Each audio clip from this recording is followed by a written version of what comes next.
आता एक breaking news अशी आहे की आम्हाला आता पुन्हा पाकिस्तानात जायचं नाही, आम्हाला भारताचं नागरिकत्व द्यावं। आमचे नातेवाईक तसे कुटुंब जे आहे ते पाकिस्तानात आहे, पण त्यांना सुद्धा भारतात येऊन द्यावं। जळगावात राहत असलेले पाकिस्तानी सिंधी समाज बांधवांनी त्याबद्दलची मागणी केल्याचं कळतंय।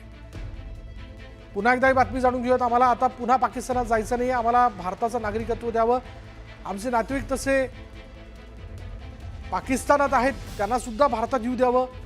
जळगावात राहत असलेल्या पाकिस्तानी सिंधी समाज बांधवांनी ही मागणी केली। कितने लोगों की फैमिली यहाँ पर आई हुई है? हमारे को इधर आने में 2-3 साल हो गए। हम इधर बिल्कुल खुश हैं। एसपी साहब का भी हम बहुत शुक्रगुजार हैं। हमारे को कोई दिक्कत नहीं, उधर दिक्कत थी, अभी हम इधर बिल्कुल खुश हैं, ठीक ठाक। आपका इधर आने का कारण क्या था? पर उधर थोड़ी दिक्कत थी, हाँ? उधर दिक्कत हुई हमारे को, हाँ। इसीलिए हम आए इधर। क्या दिक्कत हुई? बस तकलीफ होती थी उधर बहुत। अच्छा, आप कहाँ से जन्म है आपका? आप कौन से गाँव रहते थे और अभी यहाँ आके आपको क्या महसूस हो रहा है? हम डिस्ट्रिक्ट कश्मीर में सिंध में रहते थे, अभी जलगांव में आ गए। अब इधर खुश है बिल्कुल। अच्छा, कितने लोग वहाँ पर थे आप और अभी यहाँ पर पूरी फैमिली आ गई। कौन कौन? अच्छा 6 लोग हैं। हेडलाइन्स प्रायोजक राजयोग पेंट्स, आनंद तुमचा रंग आमचा।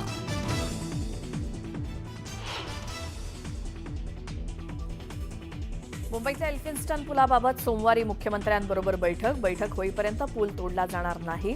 आमदार कालिदास कोळंबकर यांची माहिती, स्थानिकांचं आंदोलन मागे।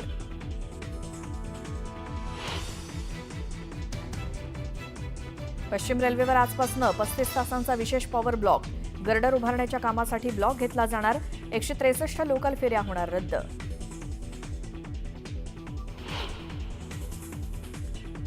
2034 पर्यंत देवेंद्र फडणवीसच मुख्यमंत्री राहतील, चंद्रशेखर बावनकुळेंचं विधान। शिंदेंनी हात जोडून दिल्या फडणवीसांना शुभेच्छा।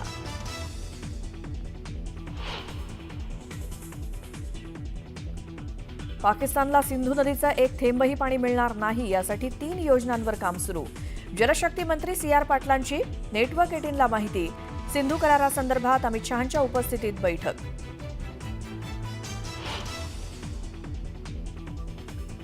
एनआयएचं तपास पथक पुण्यातल्या जगदाळेंच्या घरी पहलगाम दहशतवादी हल्ल्यात संतोष जगदाळेंचा मृत्यू। असावरी जगदाळेंकडून हल्ल्याची घेतली माहिती।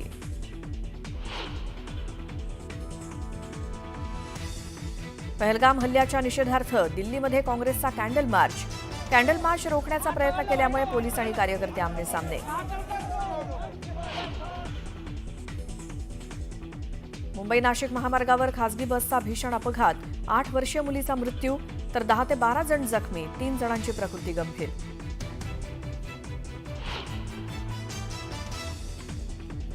दिंडोरी तालुक्यातील वनारवाडी इथल्या 21 वर्षीय पायल चव्हाण बिबट्याच्या हल्ल्यात तिचा मृत्यू। वनविभागाच्या कारभारावरती तीव्र संताप।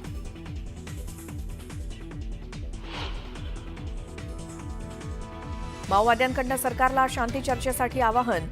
20,000 जवानांनी करेगट्टाच्या पहाडीवर घेरल्यानंतर माओवाद्यांनी पत्र पाठवत घेतली नरमाईची भूमिका।